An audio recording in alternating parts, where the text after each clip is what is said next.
Take two, guys. Take two on the rolling.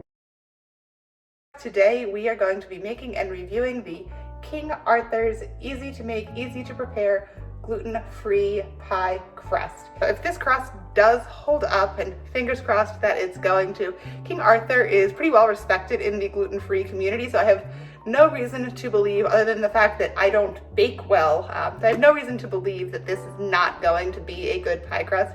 And if it is, then we are going to go ahead and make a lemon meringue pie. You get one bag in the box. We have our mix in the bowl. Next, we're gonna cut our butter into about 1/2-inch cubes. Work in half the cold butter until mixture is evenly crumbly. Add remaining butter until pea-sized pieces remain. Mixture will be in uneven crumbs. So I got my butter out a little bit earlier than I should have, and it is starting to soften. It is still cold, but again, starting to soften, and I don't think that is what you want. So do try to take your butter straight from the fridge when you are doing this. I have been told by the bakers in my family that baking is chemistry. I failed chemistry several times, so not my strong suit, and that is why I don't bake. But I had this pie crust in my pantry, and I just wanted to see if I could make a pie. So I have one of these pie roller doodads that my mother-in-law got for me last time I tried to make a pie. But last time I did this, I did it with a fork, and that was a lot of work. Definitely, I mean, you can use a fork. If you're gonna use a fork to do this, use a really big fork. I don't know how long we have to do this. My guess is gonna be 2 to 3 minutes of rocking the pie crusty flaker doodad back and forth. Oh, this is starting to get crumbly. Typically, not always, but typically you need a little bit more moisture than the recipe tells you, particularly when you are doing it from one of these boxed mixes and not from scratch where you really have control. I have filled a Pyrex with water so I don't have to keep running back and forth to the sink. So I've got a little Pyrex and my tablespoon, and it says on the box to do this 1 tablespoon at a time. First one, and I think I'm supposed to do the rocking, it says sprinkle, gradually tossing with a fork. Add enough water for mixture to form a cohesive dough and squeeze. If dough is too dry, it will tear as you roll it out. If it's too wet, it'll be tough and sticky. All right, so I'm supposed to be doing this with a fork. That seems like a really inefficient way to do it. So what I'm gonna do is take my tablespoon and just kind of sprinkle. It's a little dry. I'm gonna add another tablespoon of water. I'm gonna sprinkle it on, actually I'm gonna add 2 more. 2, all right, so I'm up to 8 tablespoons of water, and I think that is probably, if I remember correctly, that's what I did before I did this, yeah. All right, so we now have dough. Divide dough into 2 pieces, one slightly larger than the other, shape into discs and wrap well. Refrigerate for 15 minutes before rolling. I am gonna do that. I'm not a patient person, but I'm gonna do that. I'm gonna follow the directions. So I've got my chilled dough out of the fridge. Now it's time to roll it, put it in our pan, and bake it. It says you can either put parchment paper down or dust it with cornstarch or roll it between saran wrap. So I'm just gonna refold the saran wrap a little bit better here like this. Then I'm gonna decide it doesn't have the fold. I am going to roll it. All right, so not loving how this is doing it in the plastic wrap. So I'm gonna take the plastic wrap off, get on my big cutting board.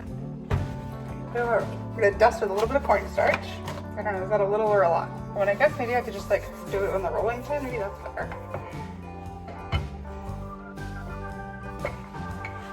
All right, getting too thin and gummy. You can see it's coming off onto my rolling pin now, and I'm pretty sure I'm not supposed to do that. I have my pie plate.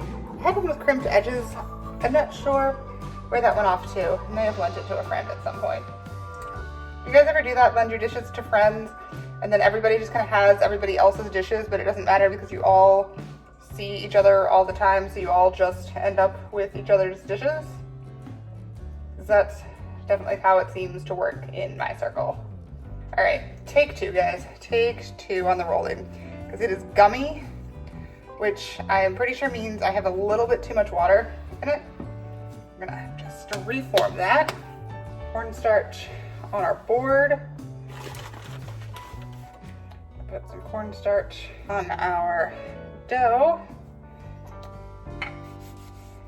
Roll. Okay, if you are using a wooden rolling pin, you definitely want to put cornstarch or gluten-free flour or something on it as you roll it, because otherwise what I'm learning is it is definitely going to stick. Take two, pie plate. Do I need to, I guess I don't need to grease it, right? It doesn't say anything about greasing it. All right, so most of my pie made it in. I'm just gonna kind of use my fingers, spread that around, and then take what didn't make it. I'm just gonna add it and then smush that around. Because I am not competing on MasterChef or any of those fancy schmancy shows, so I am not, well, other than in the comments, not being graded on appearance, and thank heavens for that. I do have my oven preheated already, and I have it at 350. Now, the back of the box just says bake according to directions. What directions? I thought the box was supposed to be the directions.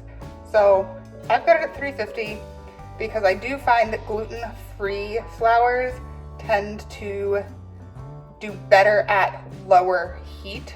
I don't know why. I'm sure there's probably a chemistry reason behind that, but as mentioned previously, I failed chemistry a lot. Only class I ever failed. So I'm gonna go ahead and do it at 350 for 15 minutes and then check and see where you are.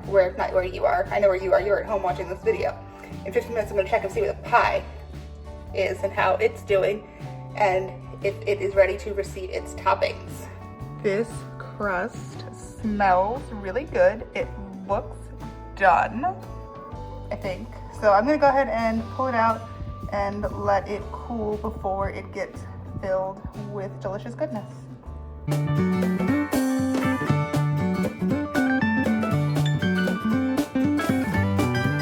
As always, I've had fun. Thank you guys so much for cooking along with me. If you'd like to see the other parts of this baking adventure, you can click here, and if you'd like to subscribe, you can click this little circle up here.